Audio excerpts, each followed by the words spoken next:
Hey, this is Mike Matthews from MuscleLife.com, and in this episode of my podcast, I'm going to be interviewing Ryan Holiday. Ryan is a media strategist and kind of a marketing expert, I guess you could say. He's a best-selling author. He has a few books under his belt. His most recent book that just came out maybe a month or so ago is called The Obstacle is the Way. It's a very good book. I definitely recommend it. We're going to be talking about it. I actually did recommend it in one of my Cool Stuff of the Week posts, and we're going to be talking about it here in this podcast. Give you a little background on Ryan. He has advised various best-selling authors and big musicians on their media strategies and just kind of their marketing in general. He's the director of marketing at American Apparel, and he's a smart guy. He's an interesting dude. I think you're gonna like the podcast. So let's get to it. All right, hey Ryan, thanks for taking the time to come on the show. Yeah, it's good to be here. Cool. All right, so let's just get right into it. So you wrote, the first thing of yours that I came across was a blog post. I think you wrote a little bit a while back now, and you were talking about something you called Savagery, and the message really resonated with me. After I was reading it, that's when I was like, I like this guy. So can you kind of share the message of that post, for the listeners? Yeah, I guess if anything, the post was sort of a reaction against sort of how soft and sheltered a lot of us happen to be in our lives. It's like, look, I'm sitting here writing or talking with you like in an office. I work from home. In an air conditioned, you have food within arm's length, and yeah, right. And then if I was going to go to the gym later, maybe I go to 24-hour fitness and I jog on a treadmill while I watch television. It's just this. It's this sort of, we sort of strip a lot of the confrontation and conflict out of our lives, and then we wonder sort of why when we are challenged or tested, we suddenly feel very overwhelmed and we have trouble. We have trouble with that, the sort of violence of that situation, and violence can have a lot of different connotations. So in my life, like when I've very much tried to sort of push the limits of what I'm capable of, sort of physically, mentally. I try to, challenge myself psychologically, intellectually. So that post was about 2 years ago. I started training in Brazilian Jiu-Jitsu off and on. I've run really long distances for a long time. I try to. I don't take rest days. The post is sort of about pushing yourself past what you are capable of, and what you're comfortable with, right? Yeah, and not in the I'm training for a marathon. It's like going to be a really fun experience with all my friends kind of way. Yeah. But throwing yourself at it again and again and again, and taking a beating, taking some bruises, getting scratched up, really liking that sort of. Liking how it feels when you're wavering on the edge of what is and isn't possible, and that's sort of what that post is about. Yeah, I totally agree with that. I've written about similar things on my website, and how there definitely is a correlation there, or at least there's a similarity with, you talk about working out, which obviously my world is more fitness, and this is all relevant because I write a bit on, I guess you could say it's self-help, but more self-improvement and, sure. and these types of subjects as well. And I've talked about that multiple times, just that working out regularly and pushing yourself regularly, it definitely does inculcate a bit of mental toughness. I mean, we can't say that we're as tough as Navy SEALs, okay? Sure. But if you are, especially depending on what you do, like if you're going in the gym and you just sit on the treadmill and walk for 20 minutes watching TV, I don't think that really qualifies. But if you're going and pushing yourself, whether it be running or whether it be weightlifting, and having to confront that effort that you have to put out, that it's not easy, and you have to, whatever sort of mental reasons you might have to not do it, you have to push through it. There's value in that in other areas of your life, because, sure. The effort that it takes to deadlift 500 pounds, that's a lot more effort than it takes to go do some work that you've been putting off. I mean, really it is. Right. Maybe there's some mental obstacles, but come on. And that post also made me think of just, soft times make soft people. Mm-hmm. And that's totally, and you talk about that a bit in your new book, The Obstacle is the Way, and I totally agree with that. It made me think of, I don't know how familiar you are with Mongolian history, but I am. Yeah, so it was one of Genghis Khan's grandchildren. I don't remember actually which one it was, but it was there was the point when the empire was, he saw it was getting soft because of all the Chinese luxuries that were coming in, and he instituted the tradition, or I mean, it wasn't, I wouldn't say it's tradition, more of a rule, or it was a system whereby people had to be rotated, soldiers had to be rotated out into the steppes every, they had to spend 6 months. They could spend 6 months kind of in their luxurious, sitting in their version of the air conditioned office, eating food, getting fat. And then they had to go out into the rough, rugged steppes for 6 months just to keep his people tough, because he saw that they were declining in their ability to fight and just mentally declining. They were just becoming weak people. And his reminder of that was he planted a bit of the grass from the steppes in his backyard of his, the palace that he had in that area. Nice. Yeah. Well, yeah. Look, in the book that I've written here, the obstacle is the way. There, the Stoic, which is based on Stoicism, the Stoics talk about this too. This idea of practicing poverty or practicing misfortune on a regular basis. So you're not afraid of it, and two, you're familiar with it if, God forbid, it ever happens to you. And I think and you don't freak out. what I'm talking about in the Savagery idea is a very Stoic idea. It's this idea that these are a part of life, and you don't get anything out of pretending that they are not, or sort of sticking your head in the sand about them. It's not to say that you should go around picking fights with people, but don't delude yourself into thinking that you instinctually know exactly what you will do in a fight, or that you have any idea of what your actual boundaries or sort of limitations are if you haven't been sort of testing yourself on the floor, trying it out. And I think for certain people this matters more than others, but I do think it's an important part of being a sort of balanced, well-adjusted, resilient person. Yeah, I totally agree, and I think it relates to success. I mean, I would say really in any area of life. I mean, there are obvious similar correlations with like success in terms of what does it take to make a lot of money? What does it take to build a successful career or build a successful business? It takes it takes a lot of work, and there needs to be a bit of that toughness. Everything doesn't just go right. And there are a lot of things to overcome, which of course we're going to talk more about in a minute. It just really relates to this book that you've written. But even in other areas, like what does it take to have a great relationship with someone? After that the fun first few months, and then that's done, and then to actually build a good relationship, it takes. It doesn't have to be like, I mean, if you're with the right person, it can feel. All in all, it can feel great, and maybe be overall an enjoyable experience. But everybody goes through their stuff, and do you give up, or do you push past those things and figure out ways to make it work? Because I don't really believe that two people are ever really 100% perfect for each other. Everybody has, what I mean. Everybody has. It's a things. struggle. Yeah, everything is a struggle. Yeah, totally. So I mean, you might as well just segue into your book that you just launched, which I'm in the middle of reading. And I think it's great, right up my alley, totally my type of thing. And it's called The Obstacle is the Way. So just to let the listeners know, so basically, and correct me if I'm wrong, but here's it boils down to how to basically turn adversity into triumph. And in it, you go over, you cover a lot of historical ground, and I like that you kind of distill each section down into kind of useful, actionable advice.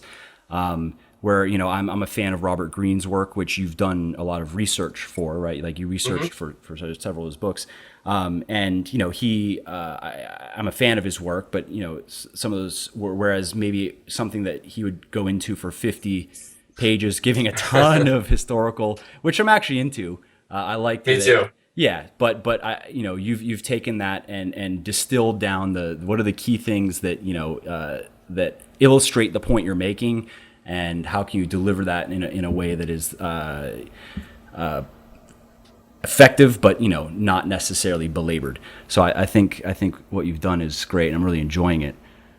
Awesome. Yeah. No, I wanted it to be as short and concise as it conceivably could, because I wanted people to read it over and over again and to rely on it. Like when you look at Stoic literature, it's very short, it's very to the point. It's in some ways it's actually sort of repetitive, but in a good way. It's meditating on the same ideas from different angles, and that's what I wanted this book to be. And I wanted it to be memorable. I wanted people to walk away with two or three or four or five stories that particularly stuck out to them. Yeah. So when they faced an analogous situation in their own life, Yeah, they they could think actually back to sort of that. follow Oh, the lead. yeah, this my situation might suck, but it didn't suck as bad as so and so's, or remember back to, well, that Sure. person. What did that person do to overcome it, or whatever. Right. Exactly. Yeah. So okay. So the book's broken down into a few thematic sections, right? So you have Hmm. perception, action, and will. So let's talk a little bit about each. Obviously, let's start with perception, and which is kind of about how our perceptions of the world affect our ability to succeed, to overcome obstacles, and to affect our surroundings. Can you tell us a little bit more about that?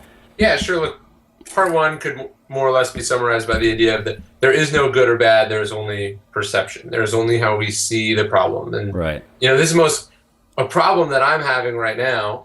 You might kill to have my problem, right? Because Yeah. it might be, a sort of a first world problem. It might be something that's attached to something you've always wanted to do. I have Because so much money. What do I do with it? right, whatever. Like all of us would trade places with different people who right now are fucking feeling sorry for themselves. You Yeah. know what I mean? Yeah. So, what I'm saying, so I've to had me, to actually step back myself sometimes and like consciously reframe some of my problems where like stuff, I mean, not as ridiculous as I have so much money, what do I do with it? But things related to work and all the different, because I have a lot of projects that I'm involved in where, right, feeling like, oh, I wish I had some time to just sit down and do something random, like, you know what I mean? But then sometimes I think like, come on, I think back to even this before I was reading your book, but some of these things I just instinctively would be like, all right, settle down for a second. Let's like put this into context here of, how am I really looking at this? How can I like, is that really the way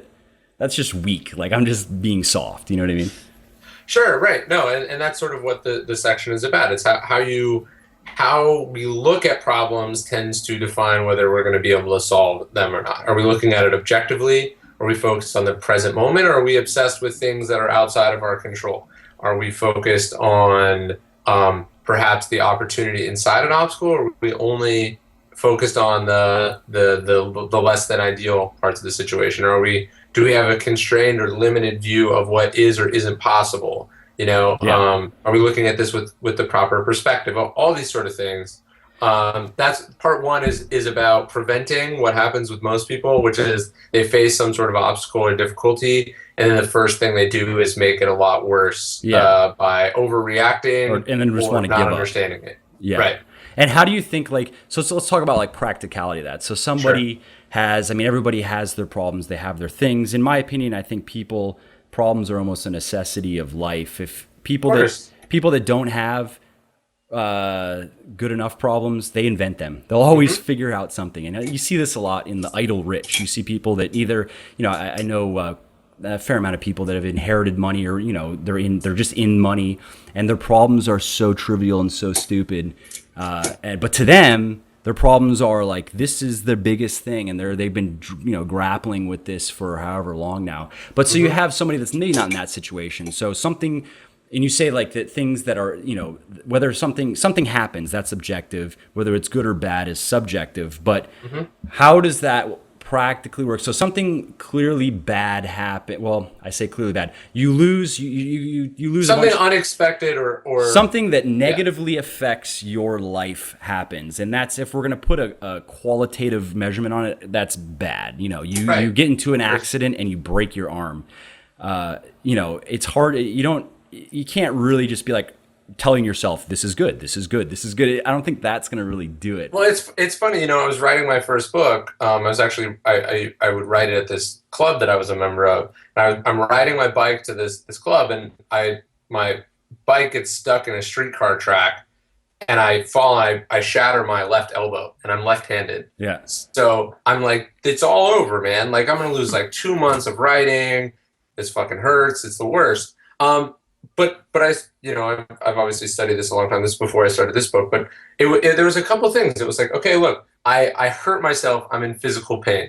Is this not an opportunity for me to practice sort of strength and toughness under physical pain. Like I can't make it go away, but is this not practice for feeling So it's pain? not about Because we feel pain in you life. just telling yourself, "Oh no, this is good, this is good." It's more like, "Well, how can I make something positive out of this?" Exactly, exactly. It's not saying the glass is half full if it's objectively not full.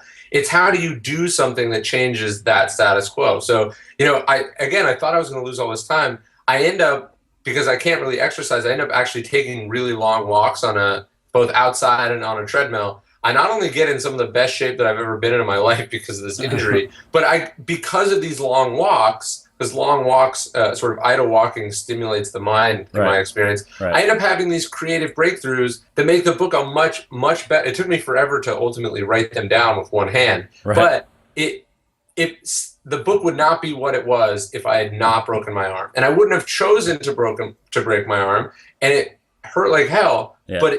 But because of how I responded, I didn't choose for it to happen, but I chose how I responded. The response made it beneficial.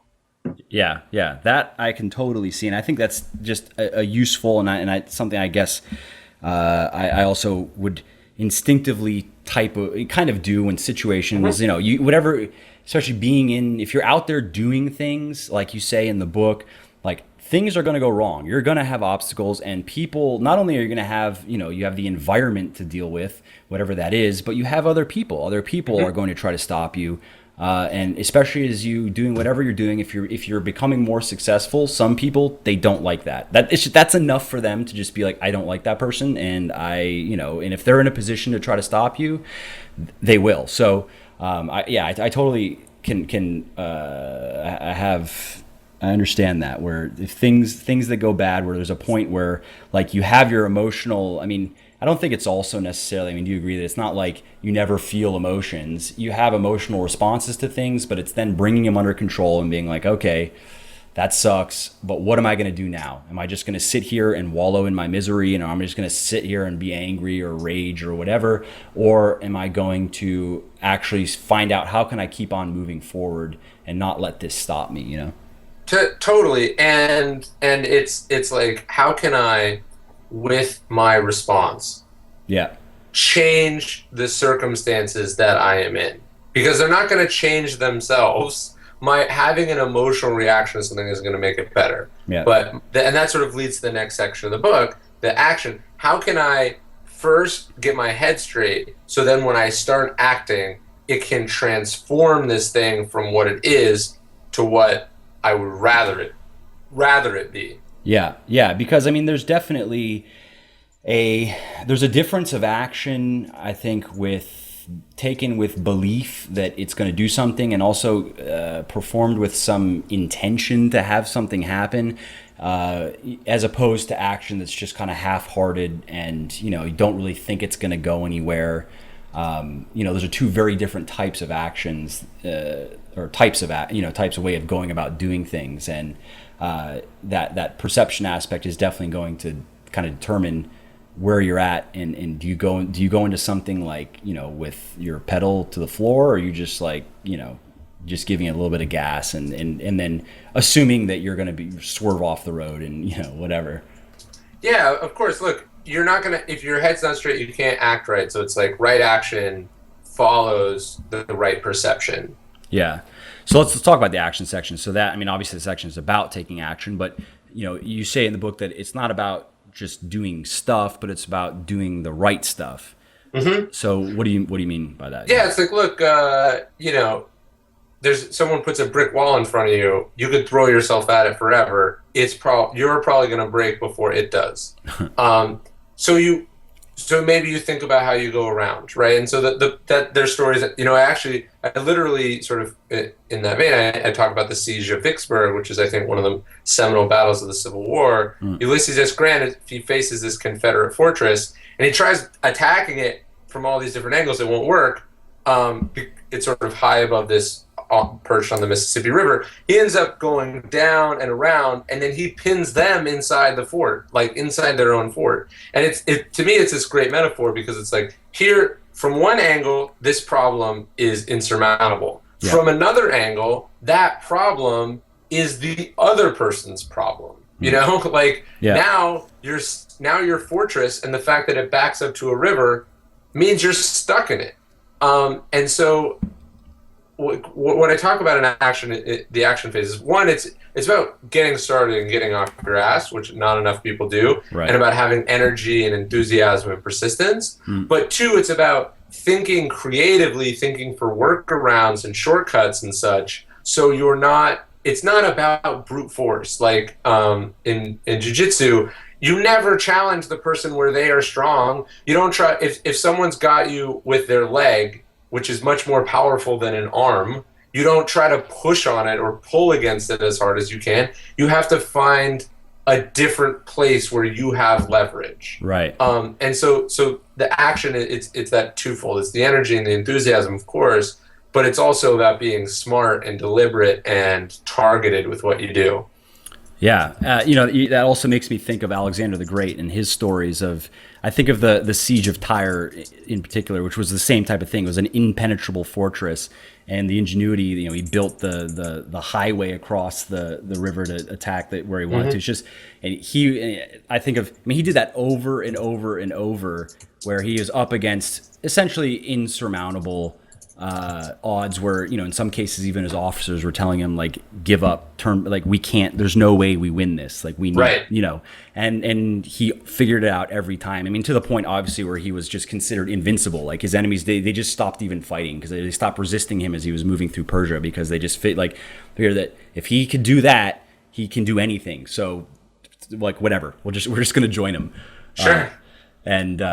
Yeah. So which in the action section of the book, like, are there any particular lessons that really resonated with you? Maybe also in particular, like that point of enthusiasm. How do you personally, where's your wellspring of enthusiasm? Where does that come from? Because a lot of people obviously have run into that issues where they'll have ideas, but why is it hard for people to translate that into let's do something? My friend Charlie Hone he said something good recently that I liked. He was saying, it's amazing how hard people will work to get jobs that they don't want.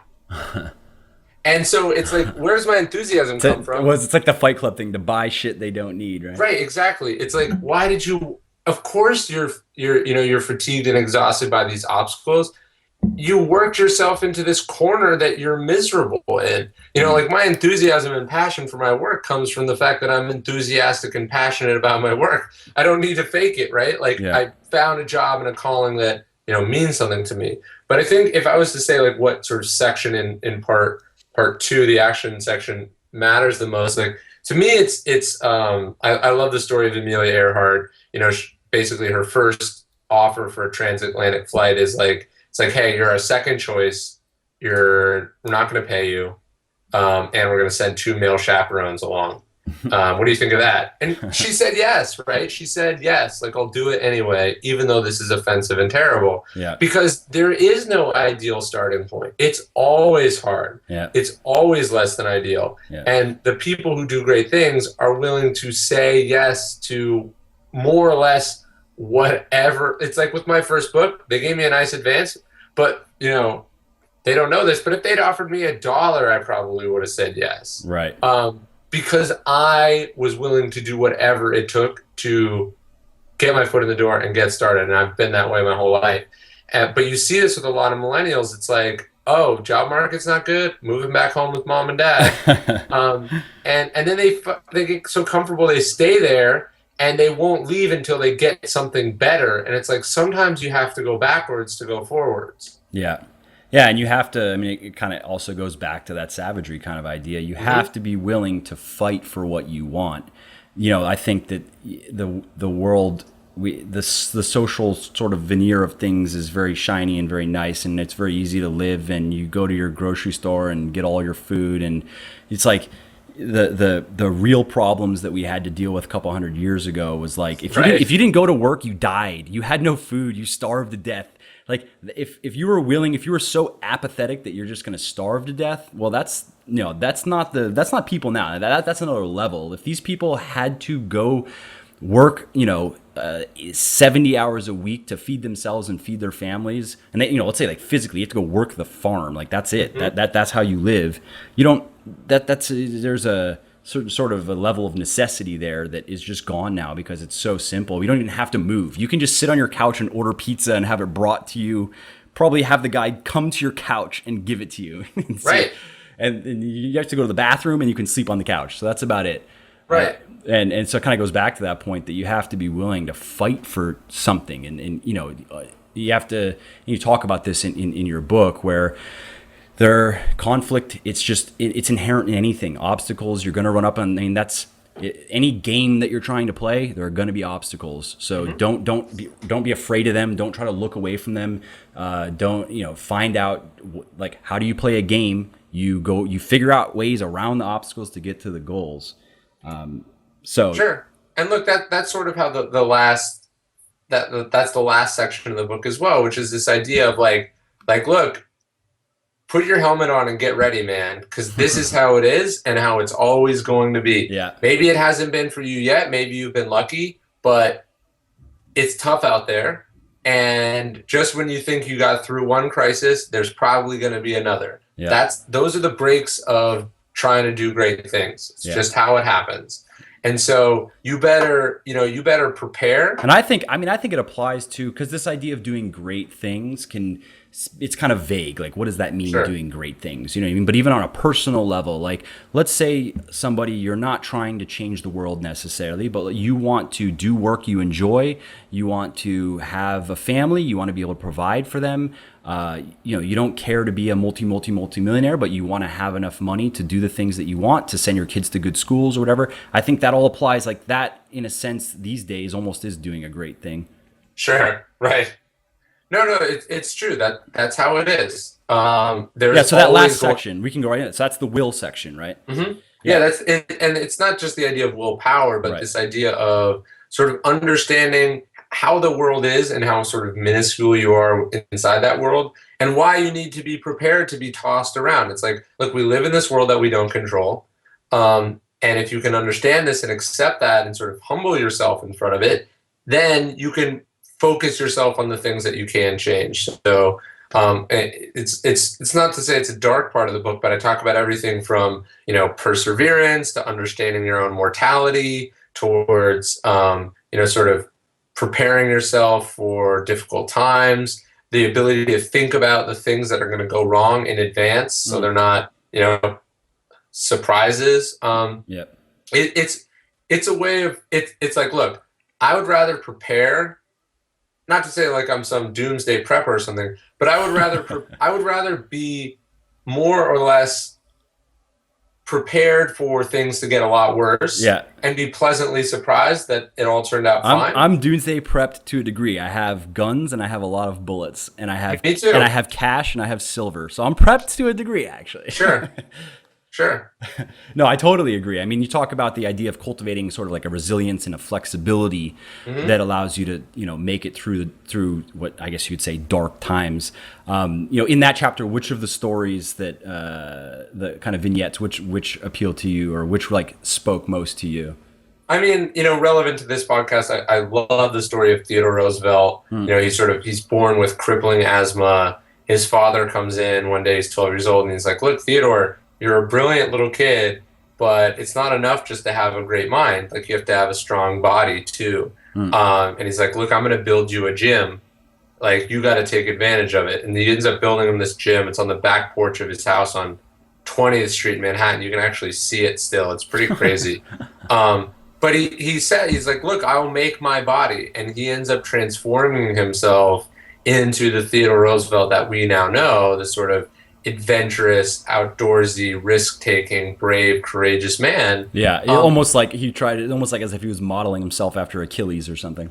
Yeah, but he was doing it because he knew what it was like to be weak and frail, and he knew what danger that placed him in, and he didn't want to be like that anymore. And he knew that that the world was hard out there, and that he had to prepare himself if he wanted to do what he wanted to do. He had to be both physically and mentally prepared for it. And so that's sort of what the will chapter is about, or the will section is about. Right. Yeah.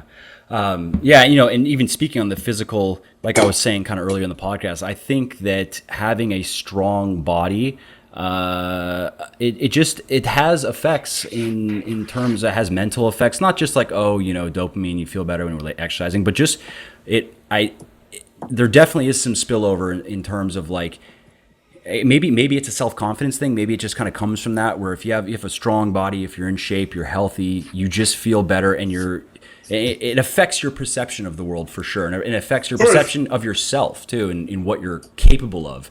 And I think that the fitness world is pretty cheesy in terms of like taking selfies and like, oh, the whole aesthetic. I mean, I take selfies to some degree. I guess I kind of have to prove that at least I know what I'm talking about in terms of fitness. But you have that element of it, which is all just about vanity, like, oh, aesthetics, get shredded or whatever.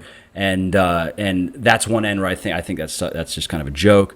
But then there is, these aspects of fitness are actually more what I'm interested in, or at least what I'm equally interested in, because I've experienced that effect where, if I'm on my workout routine regularly, I have more energy, which of course is just going to affect how I go about things. Like if I'm kind of sleepy and I'm trying to do something, that's very different than if I'm like totally there doing it. But also, I think just the willingness to exert effort. Like I've talked about that many times. And it kind of goes back to, I guess it's more of an action thing, but just the idea, like if somebody, you say you want to do something, if the first thought is like, oh, but that's going to be hard. Like you need to stop and change that. Do you agree? Yeah, look, one of my favorite authors is Haruki Murakami. He has this book called What I Talk About When I Talk About Running. And he's saying, like, to him, running is both an exercise and a metaphor. And it's a metaphor for how he wants to live his life, which is, why effort matters, why perseverance and discipline matters, why heart matters, why focus matters.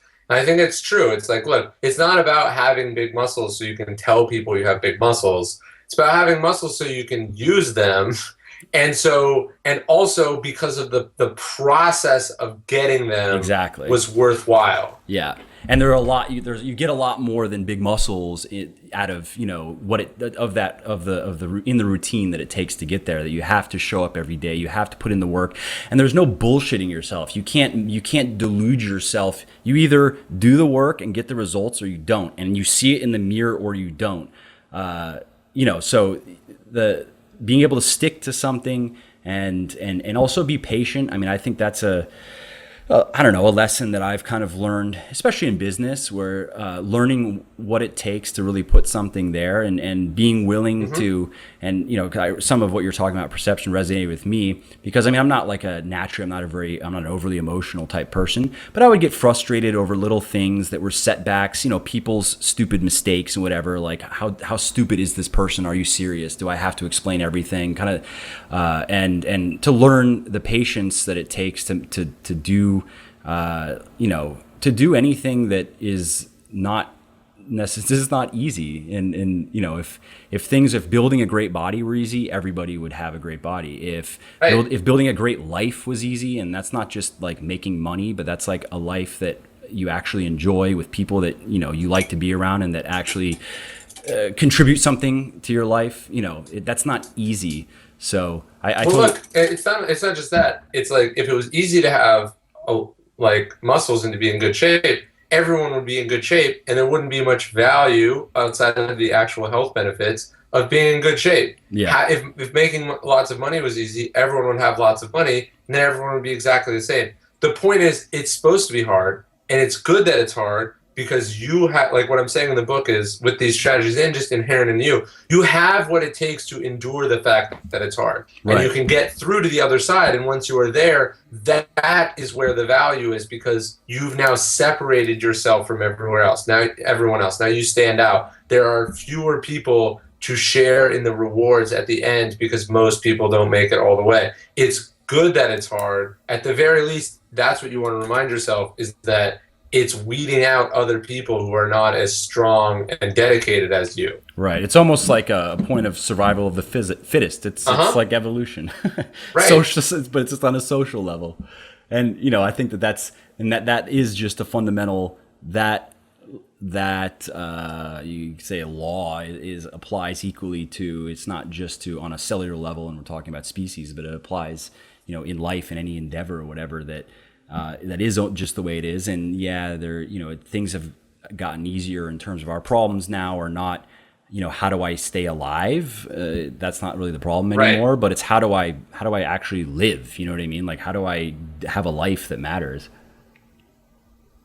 Yes, Whereas in the exactly. past, we didn't. Maybe you didn't even have the luxury of that because you're on the farm, working the farm 12 hours a day. Like you don't. That is your life. Like you don't have time to think about, am I watching too much Kardashians or something? Right. No, look, in the past, and this is what I like when you focus on when you read something like Marcus Aurelius, which is what this book is based on.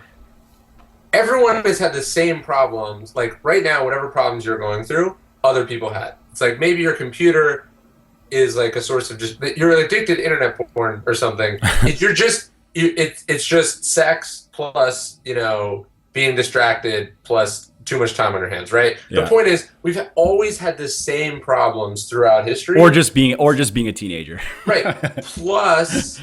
Plus they had more imminent threats to their physical safety at Yeah. any moment. So Yeah. it's like whatever you think you're going through, you come from a long line of people who went through the exact same thing plus something worse. So you have more inside of you objectively. There is plenty of capacity to get through and survive this thing. Yeah, yeah, I totally agree with that. I think, looking back, it's almost like these modern psychological problems are new if you look at the bigger picture, because for so long, the major problems were just related to like not getting a disease and dying, Mm-hmm. not starving to death, and not like, dying because of the hazards of just everyday life, not getting eaten by an animal or, getting invaded and getting your head cut off because you just happen to be in the city at the wrong time or something like that. Whereas, Sure. whereas now we have, our problems are more existential, which I think is kind of a newer type of problem for us to deal with. So, Sure. Look, we've always had problems of abundance. Just what sure. was abundant was different. Yeah. But I think it was probably like, it was less prevalent though. I mean, now I just saw a news story that there's more obese people than starving people in the world. Sure. But what I'm saying is like people have always suffered from obesity, right? It's not Yeah. like it's always been a thing. It's a smaller percentage of the Sure, sure. population as a whole, but there are basically no new problems under the sun. Oh, yeah, I And totally agree and with that. so Yeah. the reason I rooted this book in history is to focus on that and to say like, look, people have gone through this, they've written down what they went through. Here it is. Let's move on. Yeah. Yeah. Great. Well, all right, cool. Is there any kind of final words that you'd like to give to the listeners?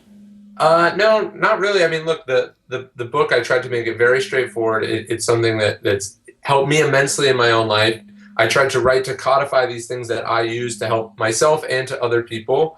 And I hope it helps people with what they're going through. Obviously, I hope they don't ever go through anything, but that's probably not going to happen. Yeah. And I wanted this book to be a resource for people when that does happen in the way that Stoicism has been there for me in my own life. That's great. And just to kind of repeat, so the name of the book is The Obstacle is the Way. And where can people find you, at your website, which has your Yeah, name? so my site is ryanholiday.net. I write for a number of sites, Thought Catalog, Fast Company, Entrepreneur.com, the New York Observer.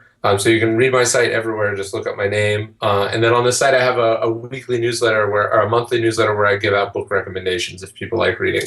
Cool. Great. And obviously the book is available anywhere where you buy books, basically. So Of course. wherever you like to buy books, you can find it. And like I said, I'm going to be recommending it on, I do a weekly post where I recommend a book among other things. Amazing. Yeah. Okay, awesome. Well, thanks for taking the time, Ryan. I'm pretty sure everyone's going to really like what we talked about. I know that these subjects are, whenever I write about these things, talk about things, I get a lot of good feedback. So that's why I thought you'd be a perfect fit. Awesome. Well, thank you very much for having me. Yeah, thanks again. All right. Bye. Hey, it's Mike again. Hope you like the podcast. If you did, go ahead and subscribe. I put out new episodes every week or two. where I talk about all kinds of things related to health and fitness and general wellness. Also, head over to my website at www.muscleforlife.com, where you'll find not only past episodes of the podcast, but you'll also find a bunch of different articles that I've written.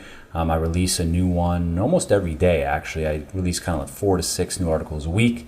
And you can also find my books and everything else that I'm involved in over at muscleforlife.com. All right, thanks again. Bye.